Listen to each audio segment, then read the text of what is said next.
Keir Starmer and Rachel Reeves thought they could quietly reshape Britain's governance behind closed doors, without scrutiny or resistance. But their covert strategy triggered a political firestorm that quickly spiraled out of control. It all began with what was supposed to be a private meeting between Starmer, Reeves and the Governor of the Bank of England. No press, no cameras, no transparency. Yet within hours, leaks emerged, and the nation was stunned. What followed was a rare and very public rebuke, broadcast live on national television. The governor didn't just question Labour's financial figures, he raised serious ethical concerns about the very foundations of their proposal. That proposal? A sweeping plan to give the government unprecedented access to millions of welfare recipients' personal bank accounts without consent, oversight, or safeguards. Not only did the bank reject the plan, it sounded the alarm. Rachel Reeves faced accusations of manipulating economic data to justify what many insiders described as mass surveillance leaks from within the Labour Party itself. Party discipline began to crumble. Members of Parliament turned on their leaders.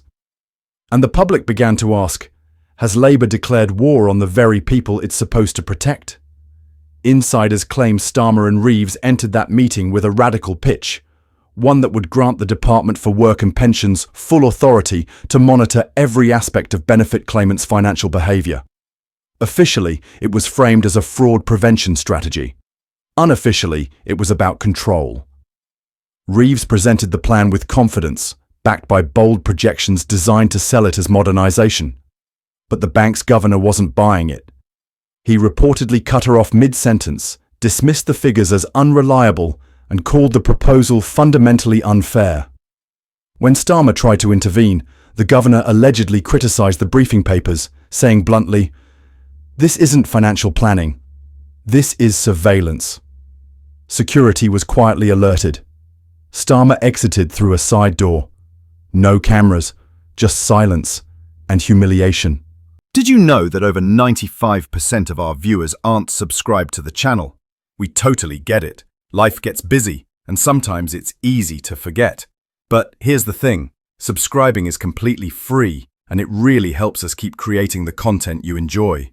So why not hit that subscribe button and join our community? It only takes a second, but it makes a world of difference to us. Thank you for your support. Within 24 hours, internal documents began leaking. Analysts confirmed Reeves's numbers were based on flawed assumptions and wild optimism. Worse still, the policy wasn't aimed at tax evaders or the wealthy. It targeted working-class families, disabled individuals, and single parents relying on universal credit. Public outrage erupted. Labour HQ went into lockdown. Phones went unanswered. Spokespeople vanished. But it was already too late. Why would a party founded to defend workers push such a policy? Why rely on distorted stats to justify it? Civil liberties groups sounded the alarm. Backbench MPs demanded answers. Whistleblowers came forward. It emerged that Reeves had been warned weeks earlier about the unreliability of her data, but pressed on regardless. Starmer didn't just approve the policy, he championed it, seemingly obsessed with appearing tough on benefit fraud. Things worsened when a leaked audio clip captured a senior advisor referring to working-class voters as too emotional to grasp digital surveillance. The quiet contempt was now out in the open. Members of Parliament began rebelling. A leaked letter from a former shadow cabinet minister read, "This isn't the Labour Party I joined. This is authoritarianism dressed up as modernisation." Then came the smoking gun. Internal documents, policy drafts, PowerPoint slides, all pointing to a long-term plan to use AI and algorithms to monitor and penalise welfare recipients. Automated access to bank accounts, red flags for cash withdrawals and family gifts. Legal warnings had been ignored. Pilot programs had already begun. Reeves signed off. Starmer rushed the process forward when the banks confirmed meeting schedules. Labour's denials collapsed.